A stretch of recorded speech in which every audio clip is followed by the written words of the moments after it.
Hello friends, welcome to SSC crackers. और इस channel पे फिर से आपका बहुत बहुत स्वागत है। अब हम लोग इस वीडियो में एसएससी सीएचएसएल 2019 के लिए जो है पॉलिटी के 50 मोस्ट इंपॉर्टेंट क्वेश्चन जो है डिस्कस करने वाले हैं। ठीक है, और देखिए ये जितने भी क्वेश्चंस हैं ये मोस्ट एक्सपेक्टेड क्वेश्चन है, क्योंकि ऐसे ही क्वेश्चंस आपके एग्जाम में आते भी हैं। और मैं आपको ये भी बता दूं कि ये जितने भी क्वेश्चंस हैं ये लास्ट के 2 साल में जो आपके एग्जाम हुए हैं, लास्ट के 2 ईयर्स में, उससे लिए गए क्वेश्चंस हैं।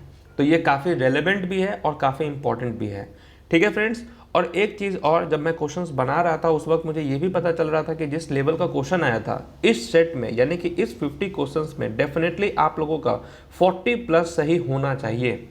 ठीक है, 40 प्लस तो डेफिनेटली आपका सही होना चाहिए। अगर आपका 40 प्लस सही है तो आप जो है बहुत ही अच्छे से पॉलिटी को पढ़े हैं।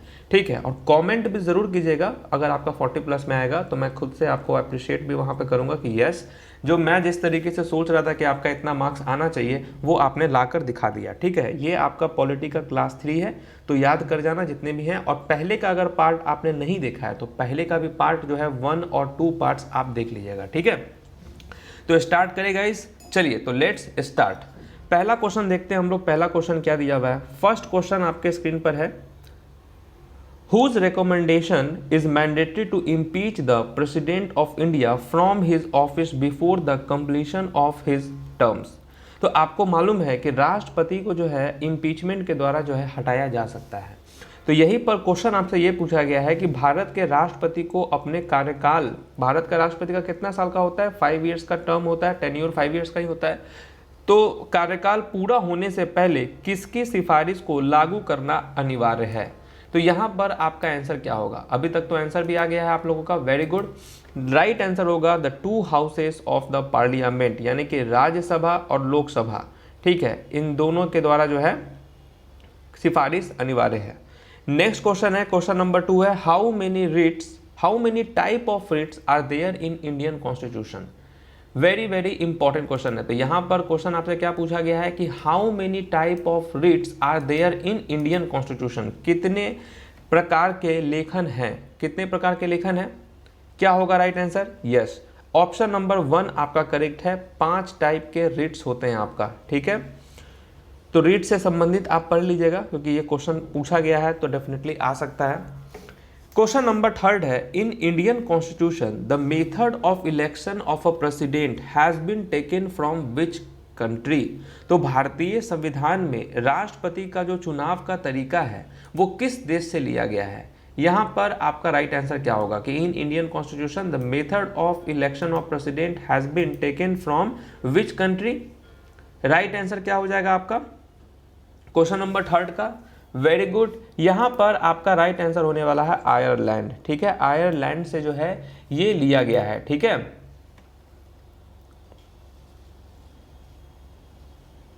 नेक्स्ट क्वेश्चन है question number 4, who administers the oath of the president of India. तो भारत के राष्ट्रपति की शपथ कौन दिलाता है? भारत की राष्ट्रपति के शपथ जो है ये कौन दिलाता है? यहाँ पर आपका राइट आंसर कौन हो जाएगा? चीफ जस्टिस ऑफ इंडिया जो है आपका करेक्ट आंसर है। क्वेश्चन नंबर 5 है, who among the following is the executive head of state in India. निम्नलिखित में से कौन भारत के राज्य का कार्यकारी प्रमुख है? तो कार्यकारी प्रमुख कौन होता है? Who among the following is the executive head of state in India? ये होता है प्रेसिडेंट। ठीक है, क्वेश्चन नंबर 6 है, which of the following are constituent of Indian parliament. निम्नलिखित में से कौन भारतीय संसद के घटक हैं? तो भारतीय संसद का कौन है यहाँ पर? कंस्टिट्यूएंट्स कौन है? तो यहाँ पर आपका करेक्ट आंसर हो जाएगा the president, the council of states और आपका the house of the people, यानी कि लोकसभा। यानी ऑप्शन नंबर 4 आपका यहाँ पर करेक्ट है। क्वेश्चन नंबर 7 क्या है, Which of the following has the supreme command of the Indian Defence Force? तो निम्नलिखित में से किसके पास भारतीय रक्षा बलों की सर्वोच्चम कमान है? तो यहाँ पर क्या होगा? सुप्रीम कमांड जो है वो किसके हाथों में होती है? राइट आंसर हो जाएगा प्रेसिडेंट ऑफ इंडिया। ठीक है, क्वेश्चन नंबर 8 है, anti defection law is given in which schedule of Indian constitution. तो एंटी डिफेक्शन लॉ जो है ये किस अनुसूची में दिया हुआ है आपका। यहां पर आपका राइट आंसर क्या होगा? द करेक्ट आंसर इज यहां पर क्या होने वाला आपका 10th शेड्यूल में आपका दिया हुआ है, ठीक है। Anti defection law is given in which schedule? तो 10th शेड्यूल में दिया हुआ है। क्वेश्चन नंबर 9 है who appoints governor of a state in India? तो governor of a state of India को कौन नियुक्त करते हैं? ये करते हैं प्रेसिडेंट ऑफ इंडिया का ये काम है। नेक्स्ट क्वेश्चन है क्वेश्चन नंबर 10 कि who among the following is not a member of any of the two houses of our country? यानी कि राज्यसभा और लोकसभा दो हाउसेस है, तो निम्नलिखित में से कौन हमारे देश के दो सदनों में से किसी का सदस्य नहीं है? तो वो कौन होते हैं? वो होते हैं प्रेसिडेंट, ठीक है। प्रेसिडेंट को आप देखते हैं बैठते हुए वहां पे, नहीं ना देखते हैं। क्वेश्चन नंबर 11 क्या है कि which article of Indian constitution has the provision for national emergency? तो नेशनल इमरजेंसी की बात करें तो ये किस अनुच्छेद में दिया गया है? भारत के संविधान के किस अनुच्छेद में राष्ट्रीय आपातकाल का प्रावधान है? तो ये है आर्टिकल 352 में। Fundamental duties are mentioned in which of the following parts of Indian constitution? तो भारतीय संविधान के निम्नलिखित में से किस भाग में मौलिक कर्तव्यों का उल्लेख किया गया है? तो किस पार्ट में उल्लेख किया गया है? तो ये किया गया है आपका ऑप्शन नंबर 4 यानी कि पार्ट 4A में किया गया है, ठीक है। क्वेश्चन नंबर 13 क्या है? What is the minimum age for becoming a governor of state in India? तो मिनिमम एज की अगर हम बात करें तो कितना होता है गवर्नर का? ये होता है आपका 35 ईयर्स, ठीक है। प्रेसिडेंट का भी 35 ईयर्स ही होता है, गवर्नर के लिए भी 35 ईयर्स ही होता है। क्वेश्चन नंबर 14 क्या है? Under which article president of India can proclaim financial emergency? Financial emergency जो है वो कितने आर्टिकल के तहत होता है? यहां पर क्या हो जाएगा आपका आर्टिकल 360, और अभी तक फाइनेंशियल इमरजेंसी एक बार भी नहीं लगाया गया है, ठीक है। क्वेश्चन नंबर आपका 15 है कि under which article president of India can proclaim constitutional emergency?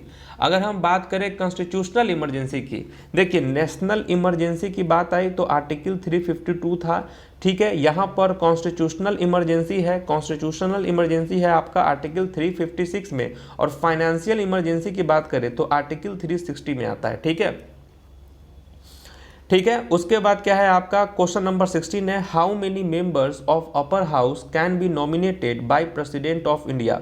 तो भारत के राष्ट्रपति द्वारा उच्च सदन यानी कि राज्यसभा, ठीक है, उच्च सदन होता है आपका राज्यसभा, और अपर हाउस यानी कि आप उसको आप समझ सकते हैं ये होता है आपका राज्यसभा, और लोकसभा जो होता है वो होता है आपका लोअर सभा, ठीक है।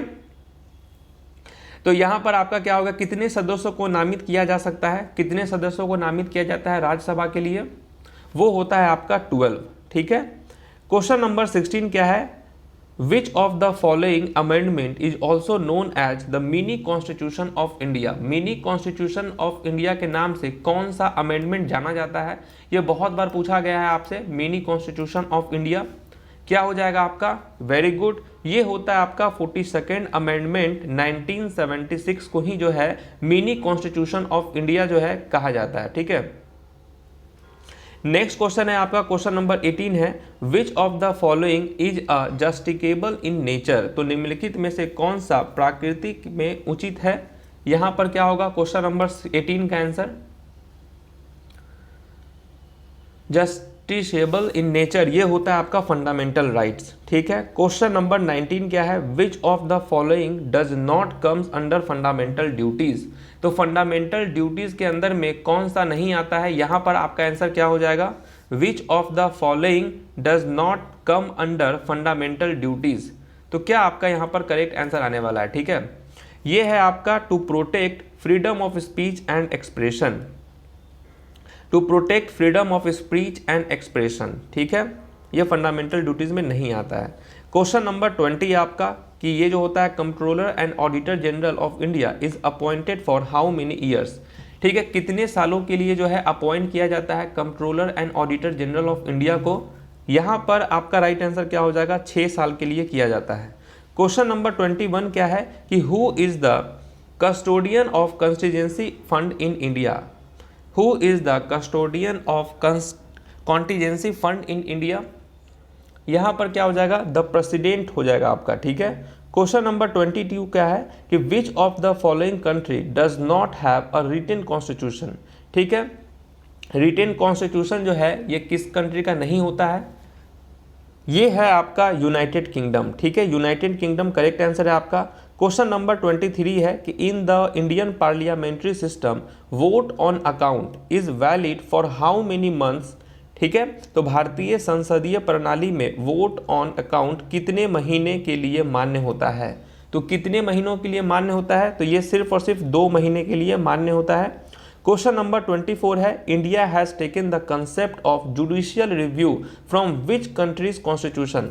तो ये भारत में न्यायिक समीक्षा की अवधारणा जो है किस देश के संविधान से ली गई है। तो किस देश के संविधान से ली गई है, तो ये लिया गया है आपका किस देश के संविधान से, यूएसए से, यानी कि यूनाइटेड स्टेट्स आपका करेक्ट हो जाएगा।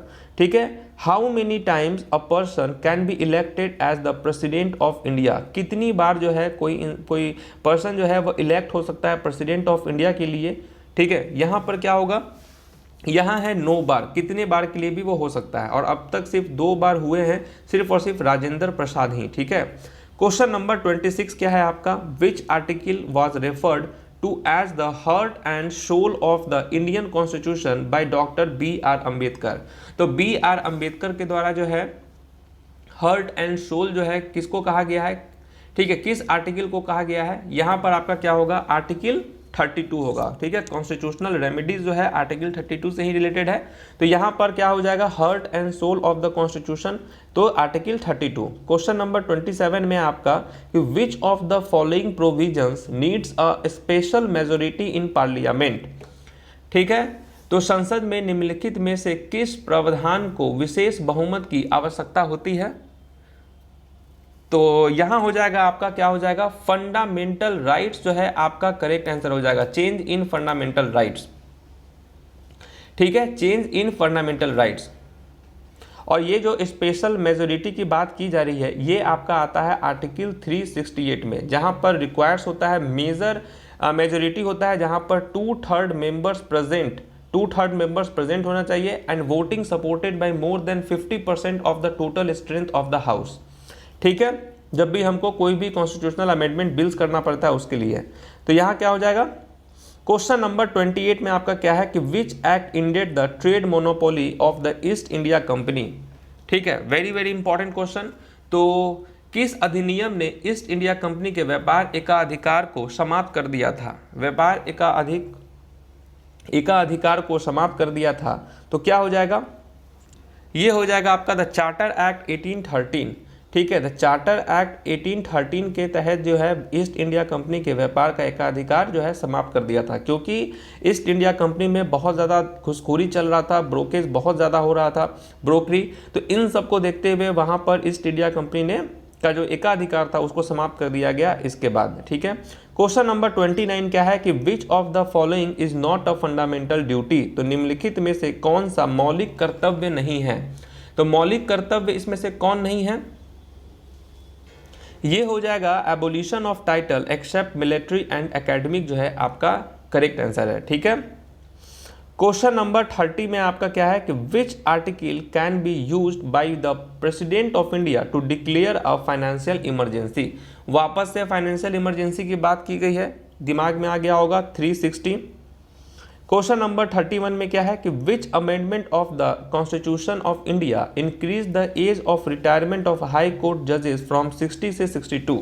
ठीक है, तो कौन सा अमेंडमेंट के तहत जो है पहले रिटायरमेंट का एज जो है जज हाई कोर्ट जजेस का 60 था, बाद में चलकर 62 हो गया, तो 15th अमेंडमेंट जो है यहाँ पर आपका राइट आंसर हो जाएगा। ठीक है, 15th amendment is your right answer. ठीक है, इस क्वेश्चन का राइट आंसर कितना होगा, 15th अमेंडमेंट होगा। ठीक है, चलिए नेक्स्ट क्वेश्चन की तरफ हम देखते हैं। क्वेश्चन नंबर यहाँ पर दिया हुआ है आपका 32। United Nations Organization is listed in the dash list given in the 7th schedule in the constitution of India. यहाँ पर क्या हो जाएगा आपका, संयुक्त राष्ट्र संगठन को भारत के संविधान में 7वीं अनुसूची में दी गई डैश सूची में सूचीबद्ध किया गया है। तो किस में किया गया है, ये किया गया है यूनियन लिस्ट में। 3 टाइप के लिस्ट होते हैं, यूनियन लिस्ट होता है, स्टेट लिस्ट होता है और आपका कंकरेंट लिस्ट होता है। और तीनों का जो है अगर हम बात करें प्रेजेंट टाइम पे यूनियन लिस्ट 97 है, स्टेट लिस्ट 61 है और कंकरेंट लिस्ट आपका 52 है। ठीक है, स्टेट लिस्ट कितना है आपका 52 हो जाएगा। नेक्स्ट हम लोग देखते हैं, चलिए यहां पर देखते हैं हम लोग 63 कि there are total dash parliamentary seats in Punjab. तो हम अगर बात करें पंजाब में, तो पंजाब में कितना पार्लियामेंट्री सीट्स है, क्या होगा, ये होगा आपका 7। ठीक है, क्वेश्चन नंबर 34 में है, constituent assembly of India was founded in the year. कब इसका फाउंडेड हुआ था, गठन कब किया गया था, constituent assembly of India was founded in the year and what is the right answer. यहाँ पर हो जाएगा आपका 6 दिसंबर 1946 में जो है फॉर्मेशन ऑफ कॉन्स्टिट्यूएंट असेंबली का गठन किया गया था। ठीक है, क्वेश्चन नंबर 35 में है कि which fundamental right in the Indian constitution allow citizen to move the court if they believe that any of their fundamental rights have been violated by the states. ये क्वेश्चन मैंने आपके first part में आपको करवाया था, first part में तो आप देखे थे, और यही क्वेश्चन जो है सेम टू सेम यही क्वेश्चन उठाकर जो है आपके 2018 में भी पूछा गया है पॉलिटी में। तो आप समझ सकते हैं कि पॉलिटी में, और या इनफैक्ट आप ये जितने भी क्वेश्चंस कर रहे होंगे तो आपको ये चीज़ लग रहा होगा कि बहुत सारे क्वेश्चंस हैं जो कि रिपीट मोड में पूछे गए हैं। तो अगर हम बात करें पॉलिटी की बात करें, हिस्ट्री की बात करें, ठीक है, स्टैटिक की बात करें, ये सब ऐसे टॉपिक होते हैं जो कि डायरेक्ट क्वेश्चन उठाकर आपसे पूछा जाता है, देख रहे हैं ना। तो इसीलिए यहाँ पर ठीक है मैंने आपको हर एक प्रीवियस ईयर का क्वेश्चन करवाने की कोशिश की है ताकि रिपीट हो तो क्वेश्चन यहीं से आपका बने। तो यहाँ पर हालांकि आपका राइट आंसर क्या हो जाएगा, राइट टू कॉन्स्टिट्यूशनल रेमेडीज जो है आपका राइट आंसर है। क्वेश्चन नंबर 36 है आपका कि dash means case that can be directly considered by the supreme court without going to lower court before that. तो क्या हो जाएगा यहाँ पर आंसर आपका, यहाँ हो जाएगा ओरिजिनल जुरिडिक्शन जो है आपका करेक्ट आंसर हो जाएगा। क्वेश्चन नंबर 37 है आपका, under which of the following jurisdiction can any individual whose fundamental rights has been violated can directly move the supreme court for remedies.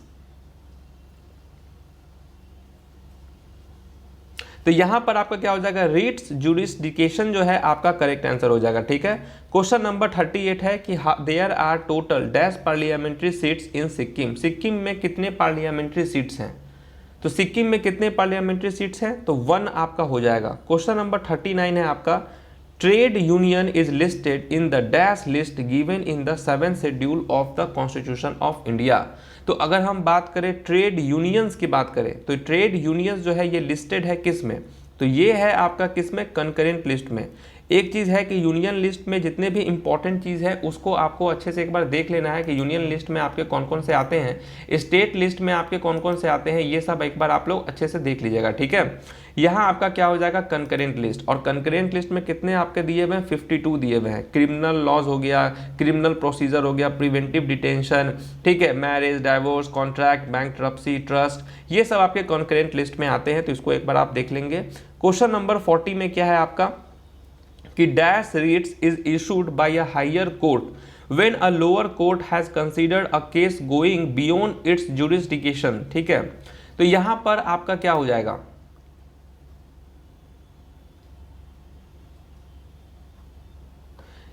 यहां आपका ऑप्शन नंबर सी प्रोहिबिशन जो है आपका correct answer है। Question number 41 में क्या है कि which fundamental rights in the Indian constitution includes equal access to shop, bathing, ghats, hotels, etc।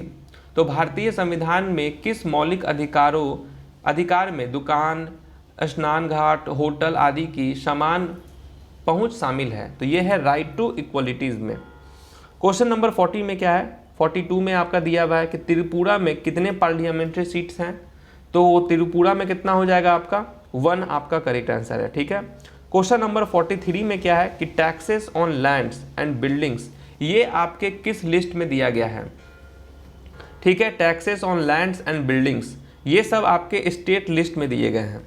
ठीक है, क्वेश्चन नंबर 44 में है आपका कि महाराष्ट्र में टोटल पार्लियामेंट्री सीट्स कितने दिए हुए हैं, तो महाराष्ट्र में टोटल पार्लियामेंट्री सीट्स कितने हैं, तो ये है आपका महाराष्ट्र में 19 टोटल दिया हुआ है, ठीक है।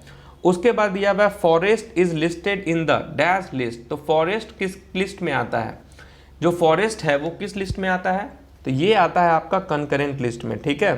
क्वेश्चन नंबर 46 आपका दिया हुआ है which fundamental right in the Indian constitution states that all person shall equal protected by the law of the country.